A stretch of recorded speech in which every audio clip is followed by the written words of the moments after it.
Vous étiez mariés, ou bien vous étiez ensemble, aujourd'hui vous n'êtes plus ensemble. Tout le monde doit être au courant des défauts de l'autre. Tout le monde doit être au courant de comment la personne est dans son intimité. Tout le monde doit être au courant des secrets de sa vie. Vous racontez, vous parlez, vous balancez les messages. Mais c'est être méchant. Mais c'est terrible. Mais c'est pas sérieux. Et souvent vous avez des enfants. Et même s'il n'y a pas eu d'enfants, mais tu as partagé l'intimité de quelqu'un. Pourquoi on nie la personne? Pourquoi publier ce qui s'est passé entre vous? Pourquoi livrer ses secrets? Pourquoi on nie la personne? Vous les déshabillez. Ça veut dire que la personne, tu la déshabilles de manière publique. C'est ce que ça veut dire. Elle n'a plus de dignité parce qu'elle t'a connu. Cette personne n'a plus de dignité. Ce monsieur n'a plus de dignité parce qu'il t'a connu. Cette femme n'a plus de dignité parce qu'elle t'a connu. Son intimité, là, tu mets ça dehors. Vous qui agissez comme ça, là, Dieu va nous juger. Hein? On n'est pas éternel. On n'est pas éternel. Sur la terre ici, on n'est pas éternel. On est des passages. Tous les actes qu'on pose, devant Dieu, on sera jugé. Chacun va rendre compte. Vous détruisez des vies. Quelqu'un t'a connu aujourd'hui, là. Tu es devenu comme le diable pour la personne. Quelqu'un t'a connu aujourd'hui, tu es devenu comme Satan pour la personne. Sa vie est dehors. Rien n'est caché. Au départ, quand tu l'as connu, là, tu l'as vu belle, tu l'as vu beau et tu as été attiré. Si c'est comme ça qu'on l'avait fait, si c'était comme ça qu'on avait fait à cette personne-là, est-ce que tu allais la trouver en bon état pour l'épouser? Si c'est comme ça qu'on avait fait à ce monsieur-là, est-ce que tu allais le trouver en bon état pour l'épouser ou bien pour l'aimer, pour être avec lui? Mais aujourd'hui, là, parce qu'il a été avec toi, aujourd'hui, parce qu'elle a été avec toi, voici ce que tu as fait de lui, voici ce que tu as fait d'elle. Vous détruisez la vie des gens. Vous transformez des princes en esclaves. Vous prenez des reines, vous les ramenez à zéro. Il y a des couples, là, quand tu sors de là, tu es comme un blessé de guerre. Il y a des foyers, quand tu sors de là, tu es comme une blessée de guerre.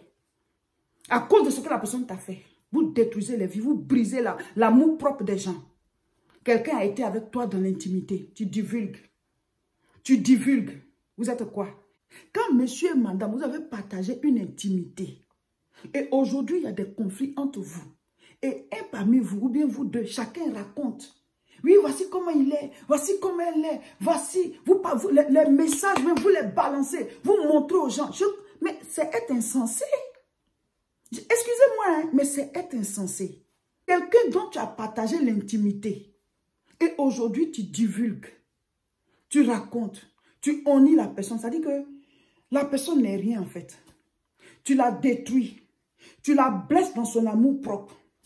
Des choses qui étaient dans votre intimité. Parce qu'aujourd'hui, vous n'êtes plus ensemble. Et vous balancez ça. Et tout le monde est au courant. Et soit on rigole de la personne. Ou bien on rigole du monsieur. Ou bien on rigole de la dame. Et souvent, vous avez des enfants. C'est tellement grave. Comment on peut passer de l'amour à la haine? Comment des gens qui se sont aimés, qui ont été amoureux et qui aujourd'hui deviennent des belligérants. C'est-à-dire, c'est comme deux armées en face. Comment quelqu'un qu'on a aimé, on peut le traiter comme ça aujourd'hui? Comment quelqu'un qu'on a aimé, on peut la traiter comme ça aujourd'hui? J'ai dit, partagez la vidéo, là, ils vont recevoir. Vous n'êtes plus dans un couple, vous n'êtes plus avec quelqu'un, ou bien vous n'êtes plus avec quelqu'une. Vous racontez tout ce qui s'est passé dans votre intimité à d'autres personnes. Vous rigolez de la personne, vous dites des choses, et la personne a honte. Ce n'est pas une vie, ça. Et souvent, vous avez des enfants. Tu fais ça à leur mère, tu fais ça à leur père. Vous s'aimez quoi? La vie est fragile, c'est Dieu qui nous tient. L'homme n'est rien. Nous ne sommes qu'un souffle. Pourquoi être aussi méchant? Pourquoi humilier les autres? Pourquoi on nie les autres? Vous avez été ensemble, vous avez vécu ensemble, vous étiez mariés. Aujourd'hui, dès que ça ne va pas, tous vos secrets là, chacun va livrer. Chacun va livrer. Ou bien il y a un parmi vous qui fait ça. Tu n'es plus avec elle, donc tu vas raconter tout la concernant à d'autres personnes. Tu vas la honir, tu vas dire ses secrets. Non, mais ce n'est pas possible. Souvent, vous avez des enfants, vous agissez comme ça. Mais c'est à la mère de tes enfants que tu fais ça. C'est au père de tes enfants que tu fais ça. Et ces mêmes enfants vont te juger un jour. Quand vous avez été mariés, quand vous avez été monsieur et madame, et que quelque chose s'est passé, et puis vous avez divorcé, ou bien vous n'êtes plus ensemble, ou bien il y a des conflits entre vous, pourquoi l'un parmi vous va aller raconter votre secret de couple à d'autres personnes? Pourquoi balancer vos messages à d'autres personnes? Pourquoi est-ce que ce qui s'est passé dans votre chambre, dans votre intimité, vous allez raconter ça à tout le monde? Même si tu n'es plus avec la femme là, même si tu n'es plus avec l'homme là, vous n'avez pas le droit. Vous n'avez pas le droit. Nous allons tous rendre compte devant le trône de Dieu. Dans le plan de Dieu là, quand on se marie, normalement, c'est pour la vie. C'est pour la vie. C'est le monde là qui est devenu comme ça, le monde des péchés là. C'est pour ça qu'aujourd'hui, il y a des divorces qui arrivent. Maintenant, si vous avez divorcé, déjà, ce n'est pas le plan de Dieu qu'on divorce. Hein. Mais quand vous avez divorcé, ou bien vous n'êtes plus ensemble, vous avez eu des conflits, vous vous êtes séparés. Pourquoi, parmi vous là, vous vous levez, vous partez divulguer votre intimité, vos secrets que vous aviez ensemble, vos défauts que vous connaissiez l'un de l'autre? Pourquoi vous divulguez cela? C'est terrible. Vous allez balancer les messages que vous vous êtes envoyés. Tout ce que vous avez fait ensemble, ça doit être connu de tout le monde. Pourtant, hier, c'était l'amour. Aujourd'hui, vous devenez le diable l'un pour l'autre. Vous devenez Satan l'un pour l'autre. Souvent, c'est les deux qui agissent comme ça. Ou bien, dans le couple, c'est un qui fait ça. Ou bien, c'est une qui fait ça. On va rendre compte devant Dieu un jour. On va rendre compte devant Dieu un jour. Quand vous êtes en train de publier comme ça l'intimité de la personne avec qui vous n'êtes plus là, vous croyez que vous êtes dans la victoire, vous croyez que vous êtes en train de gagner. Mais non. Vous êtes en train de montrer au monde entier, tous ceux qui vous regardent là, vous êtes en train de leur montrer que vous êtes une personne sombre. Vous êtes une mauvaise personne avec un mauvais fond. Et vous êtes en train de fermer la porte à votre prochaine rencontre. Hein. Vous n'allez plus vous marier, vous n'allez plus vivre cette grâce-là.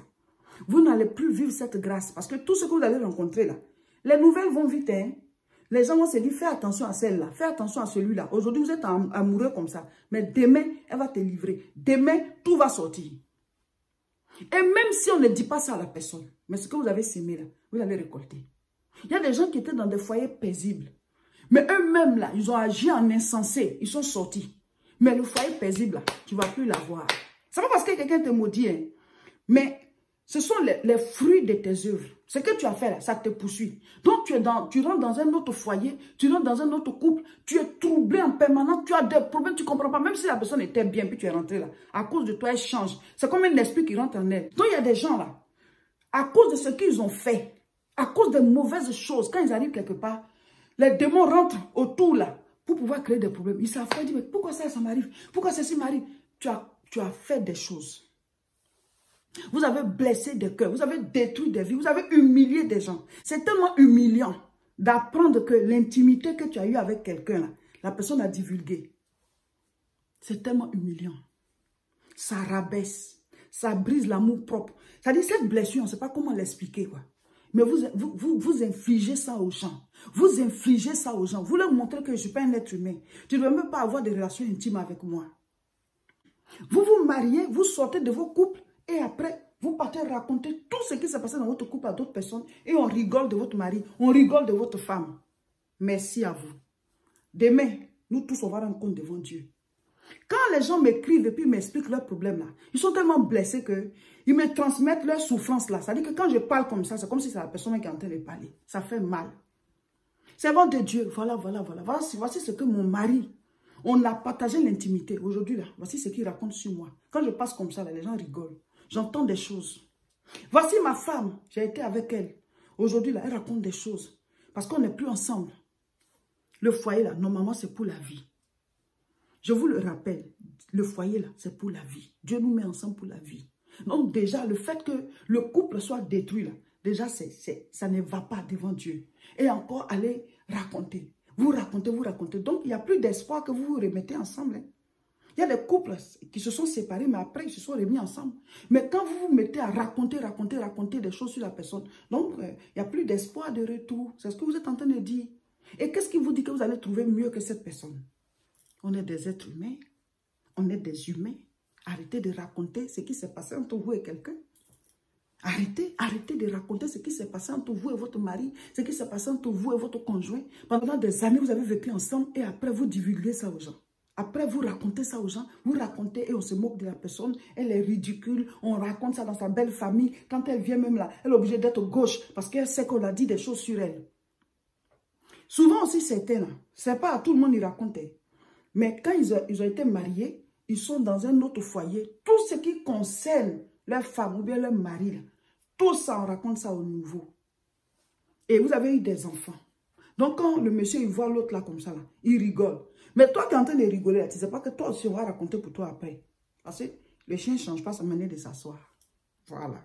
N'oubliez pas, nous avons le dimanche de guérison divine ce dimanche 27 mars. C'est à partir de 10 h. C'est ici à l'église La Moisson de France.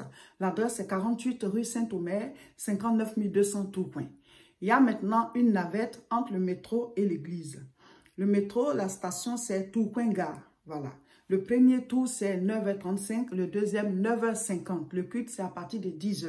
Venez dans la présence de Dieu. Nous allons prier. Le Dieu qui guérit, qui délivre, qui libère, agira. Amen. En Pâques, nous aurons une retraite spirituelle sur 2 jours. Le samedi 16 et le dimanche 17. Le samedi, la prière, c'est de 14 h à 18 h. Donc, vous arrivez le matin à l'hôtel pour ceux qui viennent de loin. Et ceux qui ne viennent pas de loin, voilà, vous venez le samedi après-midi à l'église. Donc, de 14 h à 18 h 30. Ensuite, il y a les entretiens et on rentre. Et le lendemain, dimanche, le culte à partir de 10 h. Voilà, et après, on mange ensemble et on se sépare. Donc, venez, quittez chez vous, venez. Voilà, vous pouvez nous écrire à ce contact pour avoir le nom des hôtels, comme ça, vous allez réserver et venir. Voilà, il est mieux de s'éloigner pour aller chercher un peu la face du Seigneur. Voilà, nous allons prier, nous allons crier à Dieu. On ne sera pas en jeûne, on ne sera pas en jeûne parce que le jeûne, c'est dans le mois de mai. Voilà, on va jeûner en mai.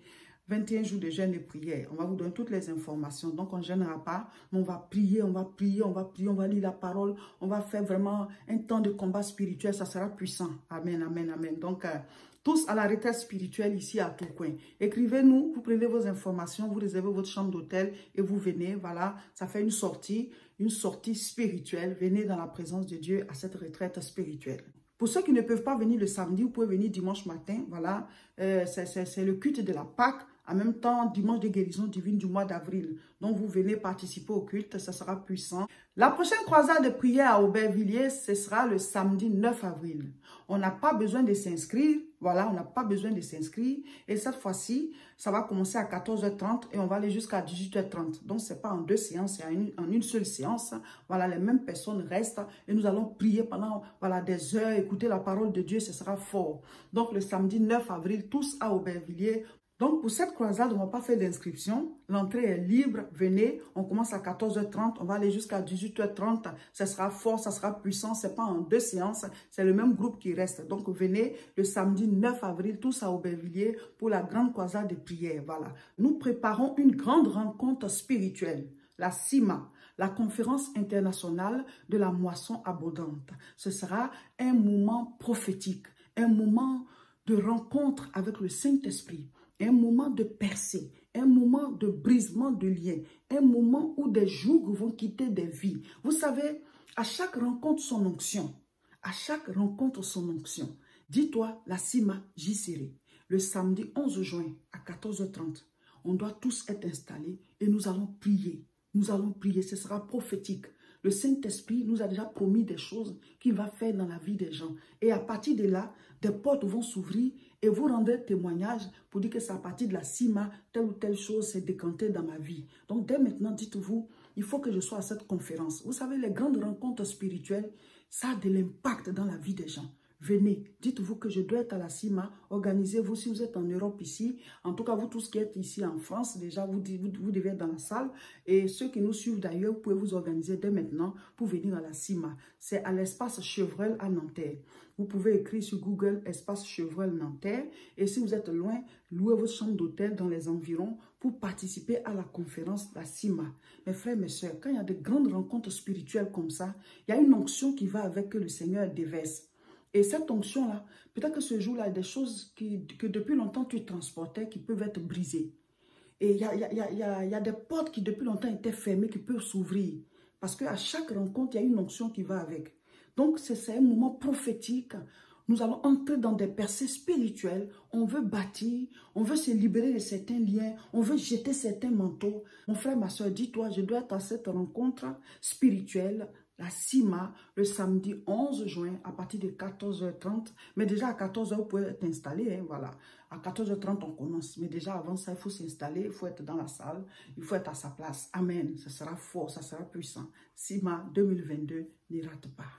Le mercredi encore, on sera en direct à partir de 12 h sur nos 2 chaînes. YouTube, c'est La Moisson TV. Facebook, c'est Réseau International Richesse. Abonnez-vous à ces différentes chaînes-là et partagez massivement cette vidéo.